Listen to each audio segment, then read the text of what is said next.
What is up, guys? Welcome back to Between the Pylons. I'm John Camacho. Thank you so much for watching. And today we are doing my first video on a linebacker in this class. And man, is he a hell of a linebacker. Patrick Queen out of LSU. This is a dude who I was actually really excited to do a video on. This is one of those guys that I knew I wanted to do a video on for a really long time because he kept popping on supplement film from other guys, right? So I'll be watching a wide receiver, I'll be watching Clavon Chason or a different LSU guy, anybody, and Patrick Queen would just constantly be that linebacker that was running like his hair was on fire all over the field and making plays. I can't get over his physicality and athleticism. Those are the first two things that jump to my mind when I talk about Patrick Queen. He's a guy who I really believe is better than somebody who's being talked about more in the first round in Clavon Chason. I've done a video on Clavon Chason. I like him. I do see the value in that player. To me, Patrick Queen is a bona fide first round pick, and I feel like a lot of people are saying that, so I don't think I'm in the minority there. But he's really close to a top 20 guy for me. He's really close to being in that range where I don't really have any doubts. I have a really high grade on him. I have no issue with any portion of his game. If the Dolphins took him at 18, I'd have no problem. Cowboys don't really need a linebacker. Cowboys at 19 would not surprise me a bit. The Rams don't have a first-round pick. The Jaguars, if they miss out on Simmons at the top 10, they could go back and get Patrick Queen at 20, and I have no issues there either. I mean, really, all those teams I feel like are in play for Patrick Queen. I feel like he's been talked about a lot with the Raiders. I feel like the Raiders would be a really good landing spot for him. All of those places make a lot of sense. But with all that being said, I'm getting a little bit ahead of myself. Let's talk about the skill chart here. I'm going to bring you to that right now. All right, so here we are. Man, this is a great circle, and I always say, man, the closer that a player looks like an actual circle, probably the better player that he is. I really have no issues with his game. Read and react is off the charts. That's awesome. I really like that. He plays well through traffic. There are certain issues there. It's not perfect, but it's really, really close to perfect. Really, really close to that elite range. And you got to think, we're talking about a guy who's been a starter for 1 year. So it doesn't have a ton of play. And granted, he did get help. He played on a really good LSU team, so that does need to be factored in as well. But I think you can't fake running through traffic. You can't. If there's guys all around you and you're able to just speed through it and get to the ball carrier, there's no way to fake that. You can either do it or you can't, I feel like. And he absolutely showed it in college that he can do it.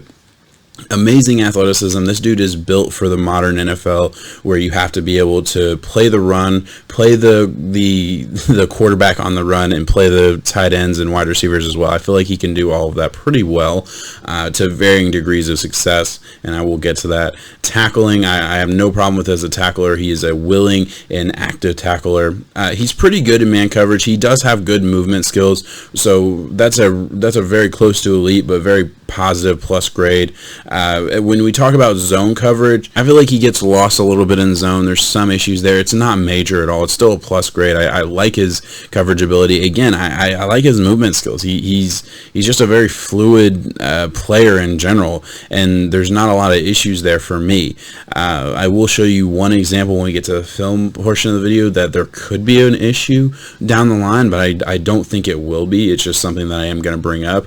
But again, agility is good. Block shedding is very good. When he does get engaged with a blocker, he's usually able to get off that block and get to the ball carrier as well. And contact balance is awesome. He's very, very good, very, very good tackler. Very good at bringing the guy down no matter how big and strong the player is. And he met a lot of them in the SEC. Alright, so here we are, and the first thing I do want to show you guys is his ability to play through traffic and get to the ball carrier. Just his read and react, I mean, it's just instantaneous. He sees the quarterback moving, he starts moving. There's no lag time, there just isn't. And he gets to the quarterback, he's on the opposite end of the play, and he's able to get there in a big fourth down play. Just speeds by with the blocker that should have gotten to him.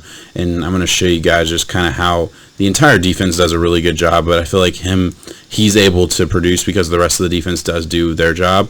This is the guy that probably should have blocked him. He gets past that, and he's just able to just disregard all of the traffic right in front of him and get to the guy carrying the ball and bring him down without allowing a touchdown. That's just beautiful here. And here you're going to see Patrick Queen right here playing that outside linebacker role, and you're going to see him avoid the contact from this lineman, just kind of sidestep that, play the ball, and get the tackle for a loss. I mean, this is just beautiful. So good at just seeing the ball and getting the ball. And the linebacker position, that's perfect. Really just textbook. What I really want to show you is just his ability to just sidestep that blocker, because that's really so good and that's so necessary. Granted, the blocker does kind of take a bad angle, but still, his ability to avoid that and get to the ball carrier is awesome. Plays the ball very well. Does a very good job here. And right here, I do want to point out, I love his communication, because I think that's so important, especially with a guy that we're talking about being that Mike linebacker, the quarterback of the defense type of guy. He is communicating constantly, and I felt like I would be remiss if I didn't show that a couple times. So here you're going to see 3rd and 17. He's telling his guys, understand the situation, all those things. I think he's playing the quarterback here. I believe he's the spy, and he does a very good job of that. That was actually a really good defensive play call, man. I love that. Just in the position, saying, hey, we got one spy and Patrick Queen. You can't ask for anything better than that. Perfect. Here again, you see him communicating again on 3rd and 20, and again on a long 3rd down, communicating with his guys. Everyone understands where he's at. I believe he's playing that slot. Again, a good read and react ability to see the quarterback, avoids the block, and doesn't get in on the tackle, which it's not really the point. It's not the main issue here. He's kind of blocked down, but he's still able to avoid it and get past it. And granted, somebody else gets the tackle, but he played his part, I feel like, in that position.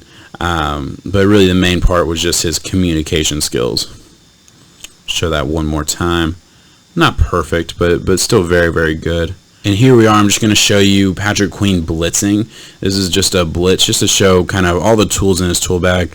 He's so good at avoiding contact. Just his natural ability to avoid that first blocker. Like right here, he's going to be such a good blitzing linebacker. He's just able to avoid the running back altogether and force the quarterback to get the ball out of his hands before he wants to. I'm going to show that one more time because I only brought one clip of him blitzing, and I just love it. That's what he shows day in and day out. And this is actually the exact same drive from the play that I showed earlier, and it's just something different. Again, this is just showing his ability to run downhill and stop the play. He is standing right here. The ball does go his way, and he is physical enough to take this ball or take this running back and meet him at the hole and push him back. So you have to love that. Again, I'm showing you a guy who does show everything you want to see from a starting linebacker day one. I'm talking about a guy who is absolutely a first-round pick. He displays everything that I want to see. And here's the last thing. This ball doesn't really go to him, but watch how he covers the running back like glue. There's absolutely no chance. He's going to be so good at covering running backs and tight ends out of the backfield. Do I want to put him on a wide receiver and trust him? No, I don't want to do that, but you never want to do that. This isn't a safety. This is a linebacker. What I need him to be able to do is cover the running backs and tight ends coming over the middle, and he absolutely is able to do that. All right, so here I'm going to show you a play where there's a lot of good and a lot of questionable. There's no bad, but there's questionable. So here we have Patrick Queen right here. First of all, his pursuit speed to the ball is amazing. I mean, he covers ground so fast, and he chokes off the wide receiver's ability to just shoot upfield for a big gain, right? And it does affect the wide receiver's decision making. I think he realizes this Patrick Queen kid's not going to let him just have a free ticket up the field, so he kind of has to pursue a different way. The cornerback gets involved in the action, which I feel like the cornerback's the big hero of this play because he does slow him down enough to make Patrick Queen get enough of him to make him run out of bounds. My question is just the pursuit angle in general. Does he take a bad angle here? I do have to question that. I question at time the angle at which he attacks the ball carrier. And here again, another thing where it's questionable. I want to see him just lay down the boom and bring this guy down. Instead, he kind of attacks the sideline a little bit and forces the running back to cut upfield where he knows he has help.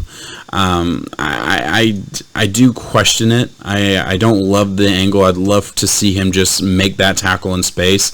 Like, this is one of those things where right here I'm talking about a guy who I do believe is a top 20 pick. Just bring this dude down in space. That's what I want to see. A little bit of an issue there, but again, not major. I have slight questions about his pursuit angle at times, but it's nothing that is super concerning to me. Overall, I just showed you guys a player that has no huge weakness. I'm talking about a guy who plays very, very well at every phase of the game, and my overall grade for him is a 7.4. So that's a really, really good grade. We're bordering on elite there. I think he's the second best defender on his team. The best being a corner that is not in the draft yet, so I don't need to talk about him. I don't understand why Clavon Chason is getting more press than this guy, Patrick Queen, because I do think Patrick Queen's the better player. I think he shows more on film, especially. I think people kind of get caught up with the measurements and stuff like that, and Clavon absolutely has all that locked down. But there's just certain things. Again, I don't hate Clavon. This is a great team and a lot of really good players on it. But for me, Patrick Queen was one of the best. Alright guys, thank you so much for watching. Please give me a like and subscribe. Let me know what you guys think about Patrick Queen or anybody else in the class. Thank you so much for watching, guys. Peace out.